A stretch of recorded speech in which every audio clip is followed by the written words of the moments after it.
All right, welcome to the presentation about digital photos. The picture on the cover of this presentation is a photo that follows a lot of the rules we're going to talk about. One thing you're going to notice is the subject is very dark with black clothing and the background is white, so there's a really good contrast between the background and the foreground.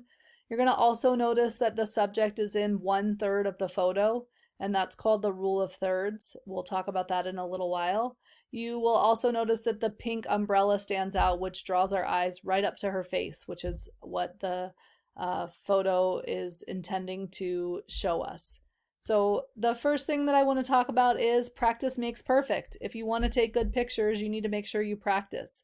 I also think that as a teacher, you should know the rules for taking photos so you can teach these to your students when they're making presentations or album covers or anything that involves pictures. They also need to know how to take good pictures so that their presentations look professional. How do you practice? You take pictures of people, pets, nature, or your favorite items. You can take pictures of anything, and the more pictures you take following these rules, the better you will get at it. The first rule is called the rule of thirds. And I already briefly talked about this, but you are to place important features at the intersection. So if you break a photo up into 3x3, where those lines intersect, that's where you should put your important features. This makes your pictures more visually appealing and it makes the picture better. So in this example, you can see that the subject is in the bottom right quadrant and it's right in the center of that grid, which is something that you're going to want to try to do when you're taking pictures. The second thing you want to do is think about light. In this example, you want to make sure you pay attention to where the light is coming from.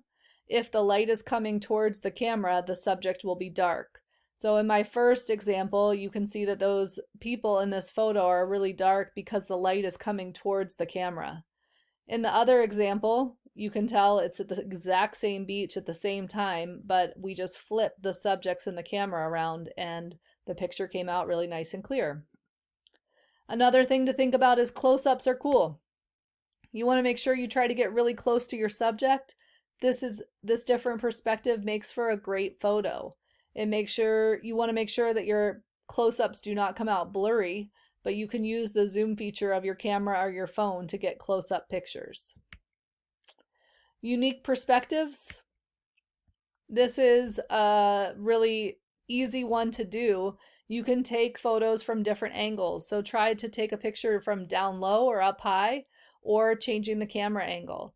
We're used to seeing things in our perspective, which is just right out of our eyes. So at about 5 or 6 feet off the ground, we look at things, whether we're sitting or standing.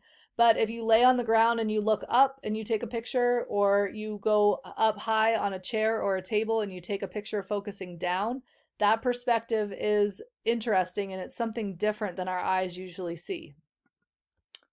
And the last one is called framing. And this is how much or little of the scene or object you want to show. So in this example, this picture at the top, it could have shown the entire rainbow, but they only chose to show half of it. This makes our brain wonder what's on the other side of the rainbow.